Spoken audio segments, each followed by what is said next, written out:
The life of an adventurer requires speed and agility. It also requires extreme amounts of balance and coordination. You may have to swing your sword for hours on end. Rapidly ascend a ladder.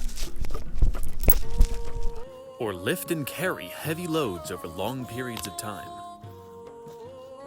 From carrying your equipment to lifting and a host of other activities, your core is a pivotal role in your ability to perform, which is why I have come up with a list of 5 core exercises to help you reach your adventuring potential.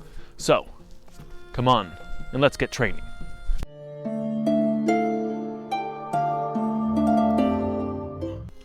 This first one is one which many of us hate. In fact, I'm pretty sure I'll get a few comments down below as to its uselessness. However, I thought that it was important to include in this video, and that's going to be the sit-up. Not to be confused with the crunch, the sit-up is pivotal for reaching up to grab your opponent in the middle of a fight. In fact, a lot of people tend to dislike it because either it's too challenging or it's too easy. The sit-up is pivotal for performance, so I've added it to this video. And it's actually quite simple. You'll start by getting your feet up underneath the edge of something or having a friend hold them down for you. We are a training guild after all, I'm sure you can find someone. The next thing you're going to do is put your hands behind your head or at the sides of your head, and you are going to sit straight up. You're not going to curve forward, that's more like a crunch, which a crunch has its place as well. However, I feel the sit-up is more functional.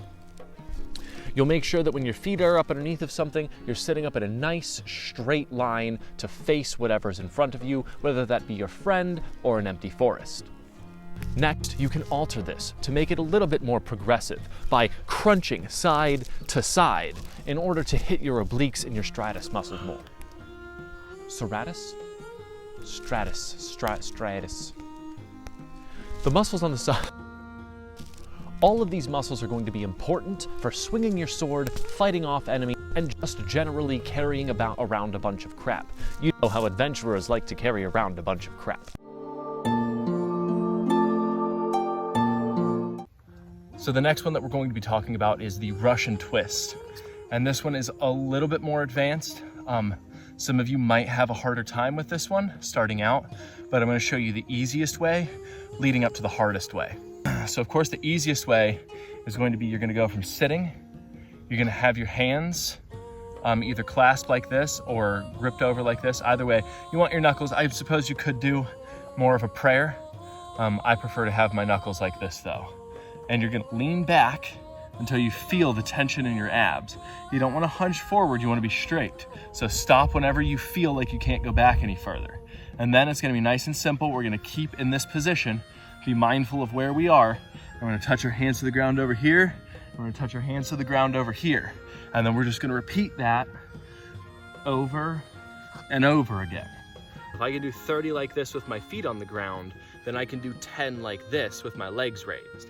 If I can do 30 like this with my legs raised, then I can add 10 pounds and do 10 of those. If I can do 30 of those with 10 pounds, I can add 15 pounds to it.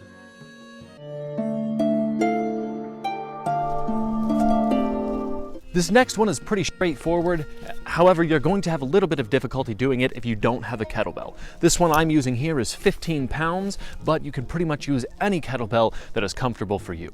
These are called orbits, and it's relatively straightforward. You're going to stand with your feet about shoulder width apart, maybe a little bit closer. You're going to hold the weight in one hand or directly in front of you, and you're simply going to spin it. This next one is pretty straightforward. However, you're going to have a little bit of difficulty doing it if you don't have a kettlebell. This one I'm using here is 15 pounds, but you can pretty much use any kettlebell that is comfortable for you. These are called orbits. And it's relatively straightforward. You're going to stand with your feet about shoulder width apart, maybe a little bit closer. You're going to hold the weight in one hand or directly in front of you, and you're simply going to spin it around your back and trade off hands. Now you can do this slowly, or you can do this as fast as you can. However, you want to avoid rotating opposite the weight. You want to make sure that your movements are nice and controlled. This is one of the things that makes it a fantastic core exercise.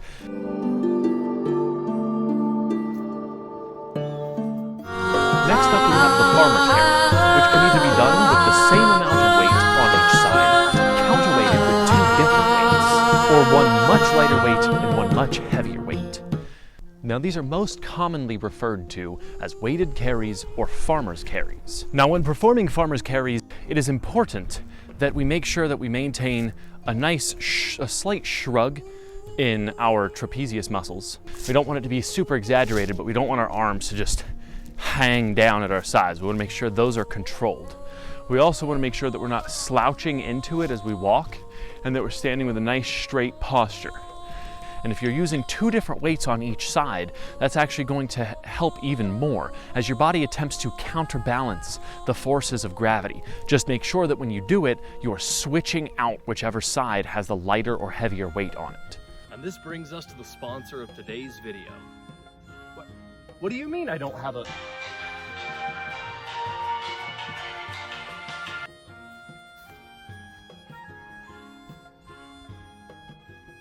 This is awkward. Please, enjoy this video of my cat rolling around on the ground.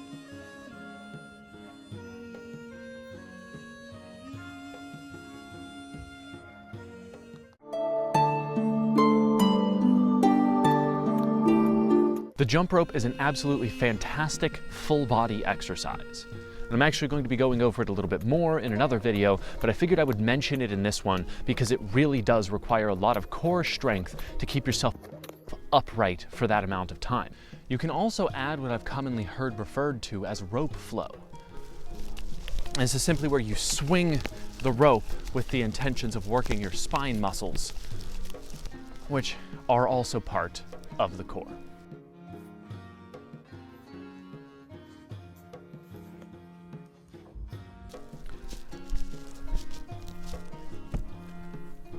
So there you have it, 5 core exercises that are going to help you unleash your inner adventurer. If you liked this video, please let me know down in the comments below what you'd like to see. And as always, stay safe out there, and I'll see you around the guild.